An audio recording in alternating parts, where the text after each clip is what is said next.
नमस्कार शेतकरी मित्रांनो. आजच्या ठळक, झटपट आणि अत्यंत महत्त्वाच्या बातम्यांसह आपण पुन्हा एकदा भेटत आहोत. व्हिडिओ शेवटपर्यंत नक्की पहा, कारण प्रत्येक अपडेट तुमच्यासाठी उपयोगाची आहे. सुरुवात करूया मोठ्या बातमीने. नागपूर जिल्हा मध्यवर्ती बँकेने शेतकरी कर्जमाफीसाठी कंबर कसली आहे. राज्य सरकारकडून 30 जूनपर्यंत कर्जमाफीबाबत घोषणा होण्याची शक्यता व्यक्त होत असून थकीत कर्जदारांची माहिती युद्धपातळीवर संकलित केली जात आहे. सहकार मंत्री बाबासाहेब पाटील यांनी विधानसभेत माहिती देताना सुमारे 6,000 कोटी रुपयांची मागणी करण्यात आल्याचे सांगितले. मात्र मोठ्या शेतकऱ्यांपेक्षा अल्पभूधारक शेतकऱ्यांना प्राधान्य दिले जाईल अशी चर्चा सुरू आहे. त्यामुळे शेतकऱ्यांनी आपली कर्ज माहिती आणि कागदपत्रे तयार ठेवावीत. दरम्यान लाडकी बहीण योजनेबाबत मोठी अपडेट समोर आली आहे. जानेवारी महिन्याचा हप्ता वितरणास सुरुवात झाली आहे. महिला व बालविकास मंत्री अदिती तटकरे यांनी ट्विट करून माहिती दिली की 23 फेब्रुवारीपासून तांत्रिक प्रक्रिया सुरू झाली असून पुढील 2 ते 3 दिवसात पात्र लाभार्थ्यांच्या खात्यात निधी जमा होईल. मात्र ई-केवायसी पूर्ण न केलेल्या लाभार्थ्यांना हप्ता थांबू शकतो, त्यामुळे तात्काळ पडताळणी करून घ्या. आता अवकाळी पावसाबाबत महत्त्वाची माहिती. नायगाव परिसरात शेतीचे मोठे नुकसान झाले असून पंचनामे तातडीने करून नुकसान भरपाई द्यावी अशी मागणी खासदार रवींद्र चव्हाण यांनी केली आहे. आणवा तालुक्यात रब्बी पिके काढणीच्या टप्प्यावर असताना अवकाळी पावसाची भीती निर्माण झाली आहे. गहू, हरभरा आणि ज्वारी पिकांना मोठा धोका आहे. जर गारपीट झाली तर हातातोंडाशी आलेले पीक वाया जाण्याची शक्यता आहे. पाणी टंचाईचेही गंभीर संकेत मिळत आहेत.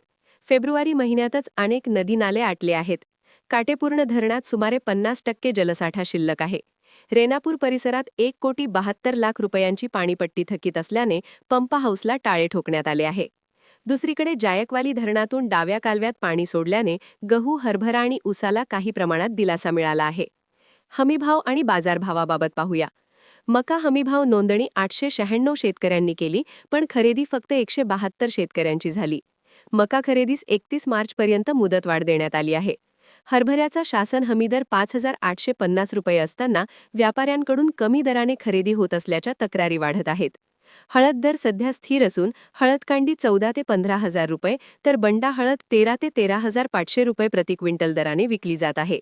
लिंबाचा दर फेब्रुवारीतच 200 ते 250 रुपये किलोवर पोहोचला आहे.